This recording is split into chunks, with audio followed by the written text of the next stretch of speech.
Boa noite, alunos e alunas do 8º ano da Escola Feliciano Sales Cunha. A gente vai começar nessa última semana de agosto a estrutura do tempo verbal presente perfeito.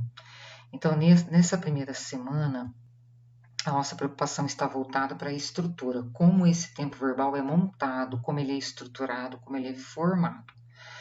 Então, nós temos que dizer que o presente perfeito é formado por uma locução verbal, tá?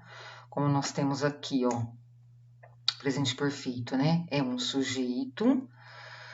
Esse sujeito, pensando em pronome I, you, he, she, it, we, you, they.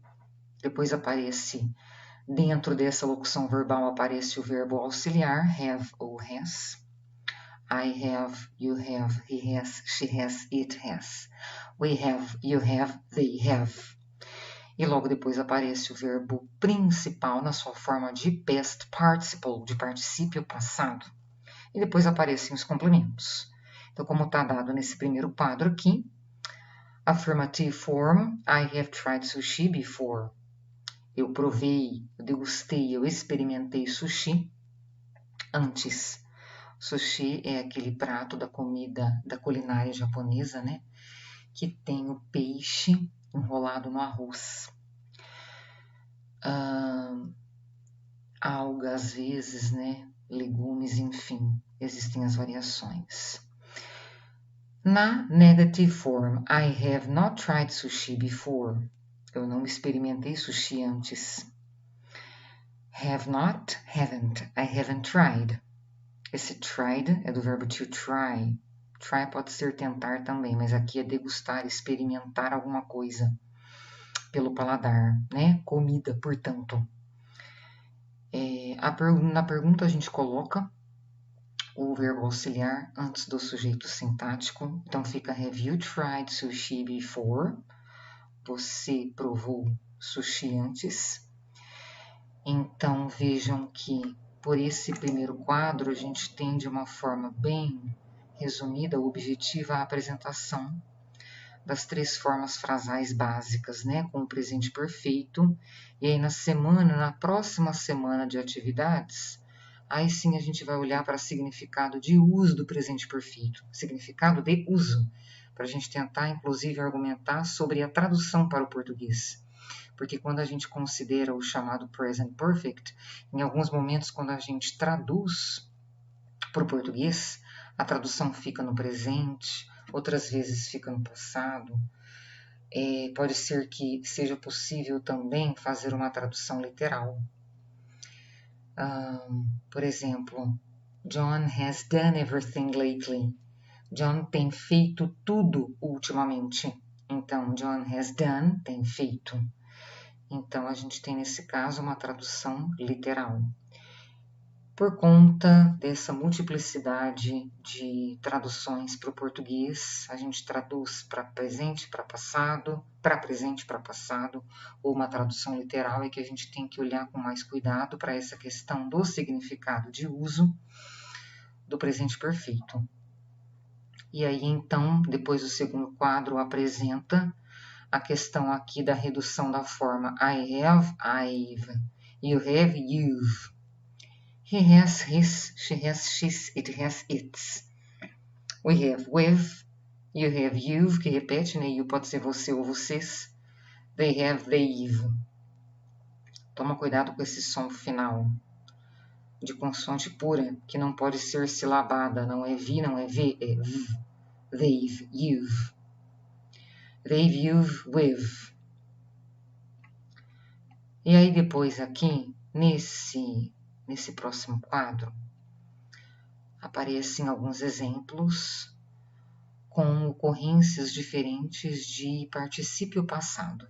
Retomando, aqui nesse terceiro quadro aparecem construções com verbos principais regulares e irregulares. Então, olha lá, no primeiro caso tem o verbo to jump, que é pular, né? I have jumped. I haven't jumped. O apóstrofo aqui está em lugar errado, gente. Ele tem que vir entre N e T.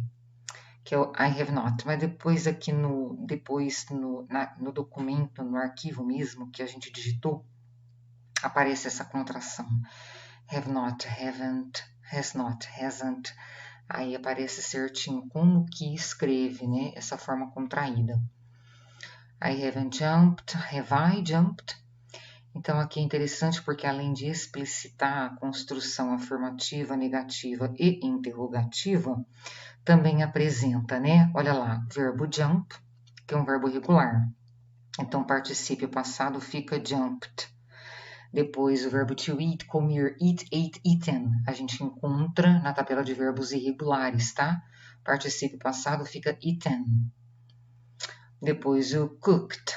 Cooked, que é cozinhar, né? É um verbo regular. Então, particípio passado, cooked. E pronto. Write, wrote, written. Verbo escrever. Então, written, verbo irregular, tá? Por isso que aparece written na forma do verbo principal dessa locução verbal, dessa expressão verbal que representa a forma, a estrutura do tempo verbal presente perfeito. Fly, flew, flown, do verbo voar, tá? Que também é usado para dizer que a pessoa tomou um avião, embarcou num avião, né? A gente pode usar diretamente esse verbo to fly. Então fica it has flown, it hasn't flown, has it flown. Depois o verbo to shout, gritar. É um verbo regular, shout, shouted, shouted. Depois drink, drink, drank, drunk. Verbo irregular, beber. Open, opened, opened. Então, verbo regular fica opened, o particípio passado, tá? Então, nós temos aí esses verbos, ó, pular, comer, cozinhar, escrever, voar, gritar, beber e to open, abrir. Na continuidade desse quadro, aparece aqui a questão das contrações, né? Que eu já comentei antes. I have, I've. He has his, she has his, she has she's, it has its, tá? Depois, no caso da negação, aparece justamente o que está aqui, ó, short answers. Não, desculpa. Aqui, ó, as formas negativas contraídas, né? Have not fica haven't, has not fica hasn't. E depois aparece aqui, nesse quadrinho, a interrogativa que tem mudança de ordem de palavra, né? O verbo auxiliar aparece antes do sujeito. Então, tem aqui dois pequenos exemplos, né? Have you, has, she, has, he, has, it, para montar a pergunta. E aí, aqui no exemplo de resposta curta, a título mesmo de apresentação, Have you asked me about that man? Você me perguntou sobre aquele homem? Yes, I have. Ou então, no, I haven't. Vejam que a gente sempre coloca, no caso de resposta curta, afirmativa, não pode ser yes, I've. Tem que ser sempre forma extensa. Has your brother eaten the whole meal? Seu irmão comeu toda a refeição? Yes, he has. No, he hasn't.